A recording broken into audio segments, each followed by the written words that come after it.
चलिए, तो हमारे पास नेक्स्ट टॉपिक है reaction between zinc and dilute sulphuric acid और हाइड्रोक्लोरिक एसिड। ठीक है, देखते हैं। तो सबसे पहले हम इसके बारे में हम पढ़ लेते हैं, इसको थोड़ा अच्छे से पढ़ लेते हैं, क्योंकि क्या है ये टॉपिक थोड़ा ज़्यादा इम्पॉर्टेंट है, मतलब थोड़ा ज़्यादा क्या इम्पॉर्टेंट ही है ये टॉपिक। ठीक है, अब हम इस टॉपिक को तो पढ़ लेंगे, लेकिन इसके बेसिस पे कुछ कुछ इंपॉर्टेंट वर्ड्स है, मैं आपको शुरू से बता रही हूँ। ये चीज़ें आप एकदम ध्यान पे रखेंगे ना, तो आपको आसानी से क्वेश्चन सॉल्व हो जाएंगे। ठीक है, तो क्या क्या चीज़ें इंपॉर्टेंट है इसमें याद रखने के लिए, तो वो चीज़ आप इसमें याद रखेंगे। ठीक है, चलिए। अपन को क्या देखना है, रिएक्शन करना है किसका किसका, जिंक और डाइल्यूट सल्फ्यूरिक एसिड का। तो हमने क्या किया, हम एक कोनिकल फ्लास्क लिए, ये ऐसा वाला फ्लास्क को हम क्या बोलते हैं, कोनिकल फ्लास्क ना, ऐसा इस टाइप के शेप का रहता है ना। अब हमने इसको यहाँ पर से बंद कर दिया एंड एक हम यहाँ पे क्या किए, इस फ्लास्क में हम एक ग्लास ट्यूब है ना, एक ग्लास ट्यूब लगा दिए। अब वो क्यों लगा दिए वो हम आगे देखते हैं। ठीक है, एक ग्लास ट्यूब लगा दिए, ये तो बात की बात है, कंबशन वाला जो है वो बात की बात है। ठीक है, यहाँ पे चलिए, अब हम इस कोनिकल फ्लास्क में हम इसमें क्या डालेंगे, हम डालेंगे डाइल्यूट सल्फ्यूरिक एसिड, और या तो सल्फ्यूरिक एसिड डाल सकते हैं या तो हम इसमें हाइड्रोक्लोरिक एसिड डाल सकते हैं, but in a diluted form. अब ये मैम डाइल्यूट क्या होता है ना, आप लोग को तो पता होगा, बट फिर भी मैं आप लोग को बता देती हूँ जिनको नहीं पता होगा। तो डाइल्यूट क्या होता है, जैसे आपके पास हनी होता है ना, हनी। ठीक है, तो आप क्या करते हैं, आप हनी को ऐसे एक चम्मच लेंगे तो आपको लगेगा ना वो बहुत ज़्यादा थिक रहता है। ठीक है, वो कंसनट्रेटेड फॉर्म में रहता है। तो अगर हम हनी में एक चम्मच हनी लिए एंड वाटर उसमें ऐड कर दिए, ठीक है, वाटर से आप मिक्स कर दो, एक चम्मच या 2 चम्मच पानी से आप मिक्स कर दीजिए हनी को, तो आप देखोगे कि जो है हनी, थोड़ा दिक्कत होता है मिक्स करने, बट अल्टीमेटली वो मिक्स हो जाता है। मिक्स होने के बाद आप देखेंगे कि वो जो हनी का जो टेस्ट आएगा, बट वो थोड़ा लिक्विड फॉर्म में दिखाई देगा। जो इतना जो गाढ़ा था ना, वो अब थोड़ा लिक्विड फॉर्म में रहता है। इसी को हम क्या बोलते हैं, इसी को हम बोलते हैं डाइल्यूशन और डाइल्यूट। तो सल्फ्यूरिक एसिड जो है डाइल्यूट फॉर्म में हमें चाहिए, एंड हाइड्रोक्लोरिक एसिड भी आपको किस फॉर्म में चाहिए, डाइल्यूट फॉर्म में। ठीक है, तो हमने इस फ्लास्क में डाइल्यूट सल्फ्यूरिक एसिड डाला। ठीक, अब हम क्या कर रहे हैं, जिंक के ग्रैन्यूल्स डाल रहे हैं। मतलब ये क्या है, ये हमारे पास पीसेस ऑफ जिंक ग्रैन्यूल्स, मतलब ये जो है आपके पास जिंक ग्रैन्यूल्स है। ठीक है, तो जिंक जो है छोटे छोटे पीसेस में आप इसमें डाल दिए। जैसे आपने इसमें डाला, ठीक है, तो हमें क्या दिख रहा है ना, हमें ये दिख रहा है, जैसे हम यहाँ पे जिंक ग्रैन्यूल्स डालते हैं तो यहाँ पर से जो है वो गैस इवॉल्व होना स्टार्ट होता है। मतलब गैस ऐसे अलग से, ऐसे जब गैस निकलता है ना किसी भी लिक्विड से, तो आपको अलग से ऐसे दिखाई देगा, है ना।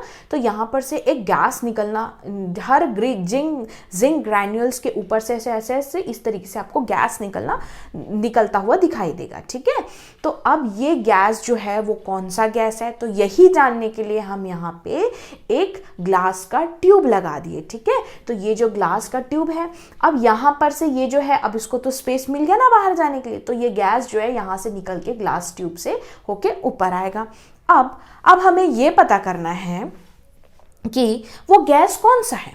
ठीक है, जो गैस यहां से इवॉल्व हुआ है, तो सबसे पहले हम ये लिख लेते ना, पहला हम ये देखें कि गैस इवॉल्व हुआ।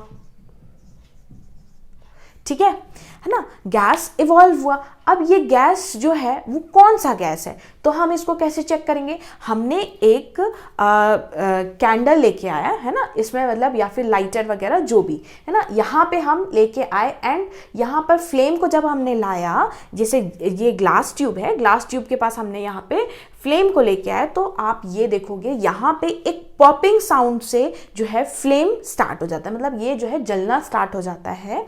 बट जलने से पहले एक पॉपिंग साउंड करता है ना, क्या साउंड करता है हमारे पास, popping sound. Flame starts with popping sound, तो हमें समझ में आता है कि ये H2 गैस इवॉल्व हुआ है, मतलब H2 गैस निकल रहा है इस रिएक्शन से। क्लियर हो रहा है आप लोग को। तो एक प्रोडक्ट हमारा कौन सा हुआ, हाइड्रोजन गैस। तो मोस्ट ऑफ द क्वेश्चन आपको इसी के बेसिस पे पूछेगा, किस बेसिस पे, हाइड्रोजन गैस के बेसिस पे। या फिर आपको घुमा के क्या पूछेगा कि अगर एक ऐसा गैस जो इवॉल्व हो रहा है जिससे पॉपिंग साउंड्स आ रहे हैं ना, तो पॉपिंग साउंड का मतलब आप दिमाग पे रख लो कि हाँ हाइड्रोजन हाइड्रोजन गैस है। जैसे अभी हमने मैग्नीशियम के बारे में पढ़ा था, तो magnesium ribbon, dazzling white flame, हाँ मतलब मैग्नीशियम रिबन की बात कर रहे हैं, ठीक है। ऐसे ही हम पॉपिंग साउंड, इसको हम बार बार बहुत सारे एक्सपेरिमेंट्स में यूज़ करेंगे, बहुत सारे टॉपिक में ये चीज़ है, तो आपको वैसे भी याद हो जाएगा, ठीक है। तो पॉपिंग साउंड की जब बात की तो हो जाएगा हमारे पास हाइड्रोजन गैस, ठीक। तो ये हमारे पास सेकेंड मोस्ट इंपॉर्टेंट पॉइंट था इस एक्सपेरिमेंट का, ठीक है। चलिए, अब ये तो आपका इवॉल्व हुआ, ठीक है। प्लस अब यहाँ पे ये तो ऐसे ऐसे इवॉल्व हो गया, गैस इवॉल्व हो गया अपने पास ऊपर चला गया, मतलब एक प्रोडक्ट बन गया। अब इसमें भी तो कुछ ना कुछ मिलेगा ना, तो इसमें हमें क्या मिलता है, जब जिंक जब डाइल्यूट H2SO4 के साथ जब रिएक्ट करता है तो हमें क्या मिलेगा, हमें मिलेगा जिंक सल्फेट। वो किस में रहेगा, वो एक कलरलेस सॉल्यूशन रहेगा, वो आपको दिखाई नहीं देगा, बट आपको सॉल्यूशन में वो दूसरा प्रोडक्ट मिलेगा। वो क्या मिलेगा, जिंक सल्फेट, ठीक है। तो जिंक सल्फेट आपको दूसरा सॉल्यूशन मिलेगा, ठीक है ना। इसको ऐसे लिख सकते हैं ना, जिंक सल्फेट, ठीक है। तो ZnSO4, ठीक है। तो ये आपको मिला। अब यहां तक आया समझ में, ठीक। लेकिन ये तो ठीक है, यहाँ पर अपन को पता चल गया जिंक सल्फेट की बात। अब जो थर्ड मोस्ट इंपॉर्टेंट पॉइंट है, क्वेश्चन उस पर भी पूछ सकता है, क्या, जब आप इस कंटेनर को टच करेंगे, मतलब इस फ्लास्क को जब आप ऊपर से टच करते हो ना, तो आपको एकदम से गरम, मतलब एक हॉटनेस फील होता है। यहाँ पे आप जब टच करोगे तो आपको एकदम गरम लगेगा वो फ्लास्क। क्यों गरम लगेगा, क्योंकि इसमें से हीट जो है प्रोड्यूस हो रहा है, हीट इवॉल्व हो रहा है, हीट मतलब निकल रहा है, ठीक है। तो यहाँ पे हीट इवॉल्व हो रहा है, मतलब हॉट लगता है आपको ये फ्लास्क टच करने से। तो फिर जब हम आगे पढ़ेंगे तो इसको अपन बोल सकते हैं ना, एक्सोथर्मिक रिएक्शन हो रहा है। कौन सा रिएक्शन हो रहा है, एक्सोथर्मिक रिएक्शन, है ना। ये आप जो पढ़ लिए हैं तो आपको तो समझ में आ जाएगा एक्सोथर्मिक क्या होता है। जब हीट जब देता है तो एक्सोथर्मिक, जब ये गर्म हो जाएगा। और इसका एंडोथर्मिक होता है, जब हीट जब क्या करता है, एब्जॉर्ब करता है। तो ये पार्ट जो है, मतलब ये जो फ्लास्क जो हो रहता वो अपना कोल्ड फील होता, मतलब ठंडा हो जाता, ठीक है। तो ये हमारे पास एक्सोथर्मिक। तो आपको एक्सोथर्मिक का अगर कोई भी एग्जाम्पल पूछता है तो आप यही वाला एक्सपेरिमेंट उस एग्जाम्पल पे लिख सकते हो, ठीक है। तो देखो क्वेश्चन कैसे पूछ रहा है ये मैं आपको बता रही हूं कि आपको मतलब क्या क्या पॉइंट याद रखना है। तो पहला, इस एक्सपेरिमेंट तो आसान है, ठीक है। तो इस एक्सपेरिमेंट में पहला तो है, आपने जब मिक्स किया तो गैस इवॉल्व हुआ। दूसरा, एक पॉपिंग साउंड से जो गैस इवॉल्व हो रहा है, जब आप यहाँ पे लाइट कैंडल वगैरह लेके आ रहे हैं तो एक पॉपिंग साउंड से आपको फ्लेम मतलब वो बर्न होता है वो गैस, तो उसको अपन बोलेंगे H2 गैस इवॉल्व हुआ, ठीक है। नेक्स्ट, जब आप इसको टच करेंगे तो आपको हॉटनेस का फील होगा, मतलब आपको फ्लास्क जो है वो गर्म लगेगा। इसका मतलब बोल सकते हैं आप एक्सोथर्मिक रिएक्शन हो रहा है। क्लियर हुआ यहाँ तक, ठीक है। अब अभी तो हमने एक्सपेरिमेंट के बारे में समझा है, अब अपन देखते हैं किस किस टाइप के क्वेश्चंस आते हैं, ठीक है।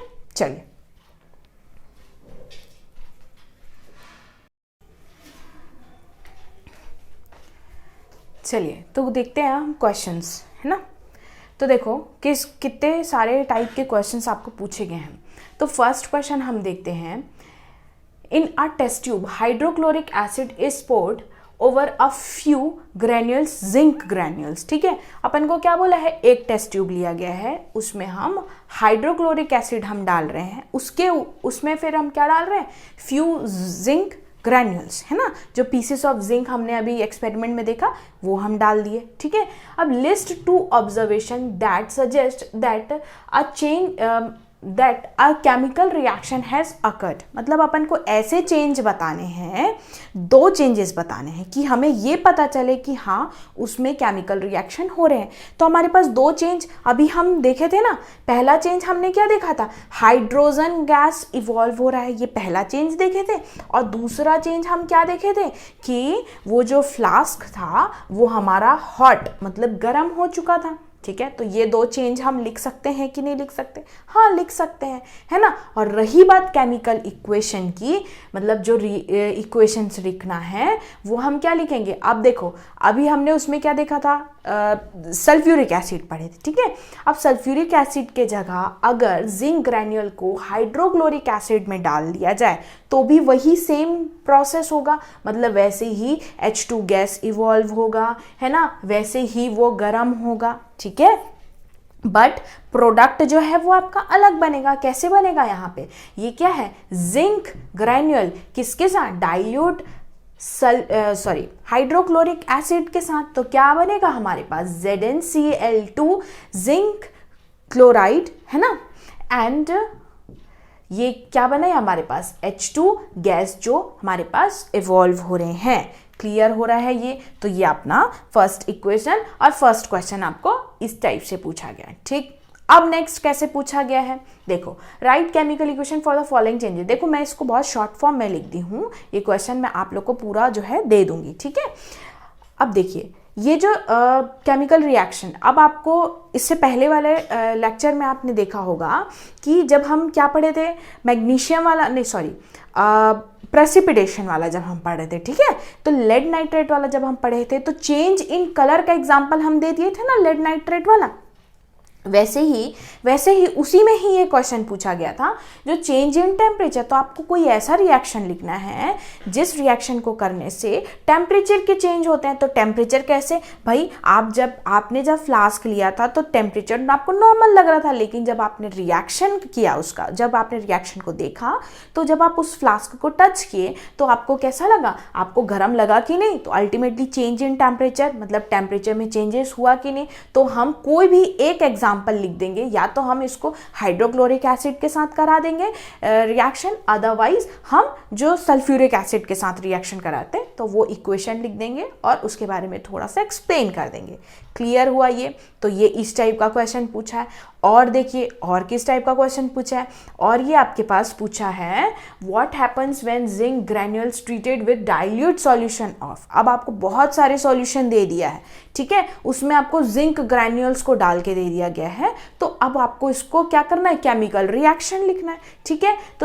तो क्या होगा, मतलब क्या सब में हाइड्रोजन गैस इवॉल्व होगा क्या? हाँ होगा। अब देख लेते हैं, ठीक है। तो पहला सल्फ्यूरिक एसिड जो हम पढ़े हैं वही एक्सपेरिमेंट है। तो zinc plus sulphuric acid gives zinc sulphate plus hydrogen gas, इसमें भी इवॉल्व हुआ, ठीक है। तो हम इसको बताएंगे कि हाइड्रोजन गैस हमारा इवॉल्व हो रहा है। और इसका मतलब क्या हुआ, ये एरो का मतलब क्या हुआ, ये एरो का मतलब हुआ कि गैस ऊपर जाता है ना भाई, गैस ऊपर जाता है, नीचे तो नहीं बैठता, तो गैस ऊपर जाता है। तो ये वाला एरो मतलब इवोल्यूशन ऑफ गैस को आप डिनोट करेंगे। पर अगर आप कुछ इस तरीके से एरो बना देते हैं तो इसका मतलब क्या है, ये पीपीटी का रिप्रेजेंटेशन है, मतलब प्रेसिपिटेट का रिप्रेजेंटेशन, मतलब नीचे में कहीं ना कहीं जा रहा है कि नहीं। तो ये दोनों रिप्रेजेंटेशन होता है, ठीक है ना। यहां तक क्लियर हो रहा है, ठीक है। अब नेक्स्ट आपके पास HNO3 के साथ जब आपको जिंक का रिएक्शन कराना है तो आपके पास इस तरीके से आप रिएक्शन लिखेंगे, ठीक है। तो ये देखिए, आपको किसी भी टाइप से जिंक का रिएक्शन किसी के भी साथ पूछ सकता है, तो आपको जो है इक्वेशंस, आपको रिएक्शंस याद करने पड़ेंगे। इस चीज़ में कोई भी मतलब आप बोलोगे कि इसमें कुछ शॉर्टकट है क्या मैम, तो ऐसा कुछ नहीं हो सकता ना, आपको इसको याद करने पड़ेंगे, ठीक है। तो ये मैं आपको बता रही हूँ कि जिंक ग्रैन्यूल वाला जो रिएक्शन है उसी के बेसिस पे थोड़ा सा मिलता जुलता क्वेश्चन ये भी है, ठीक है। एंड ये आपको पूछा गया है एंड लॉन्ग आंसर में पूछा गया है ये क्वेश्चन, ठीक है। वैसे ही सोडियम हाइड्रोक्साइड के साथ जब हम जिंक ग्रैन्यूल्स का रिएक्शन कराएंगे, हाँ इस केस में भी हाइड्रोजन गैस इवॉल्व हो रहा है, इस केस में भी इवॉल्व हो रहा है, इस केस में भी इवॉल्व हो रहा है। एंड ये इस दोनों जब जिंक जो है सोडियम हाइड्रोक्साइड के साथ रिएक्ट करेगा तो भी आपका जो है गैस इवॉल्व होगा। बट इस केस में क्या है, जिंक ग्रैन्यूल डाला गया है और डाइल्यूट सॉल्यूशन ऑफ NaOH को यूज़ किया गया है। तो हमारे पास क्या बनेगा, सोडियम जिंकेट। ये मोस्ट इंपॉर्टेंट है, इसको आपको याद रखना है, ठीक है। तो सोडियम जिंकेट आपका फॉर्मेशन होता है प्लस हाइड्रोजन गैस जो है वो इवॉल्व होता है। क्लियर हो रहा है? तो इसके बेसिस पे मुझे अभी तक इतने क्वेश्चंस मिले हैं, मुझे और भी क्वेश्चंस मिलेंगे तो मैं आप लोग को प्रोवाइड कर दूंगी, ठीक है। तो ये समझ में आ रहा है, रिएक्शन पढ़िए, रिएक्शन मतलब आप टॉपिक पढ़िए एंड देन क्वेश्चन आंसर देखिए, ठीक है। तो आपको समझ में आई है वैरायटी ऑफ क्वेश्चन इस टॉपिक पे बेस पे किस किस टाइप के क्वेश्चंस आपको पूछे जाते हैं। क्लियर हो रहा है? तो आप लोग को अच्छा लग रहा है तो प्लीज़ लाइक करिए, शेयर करिए, सब्सक्राइब करिए and all the best. Thank you.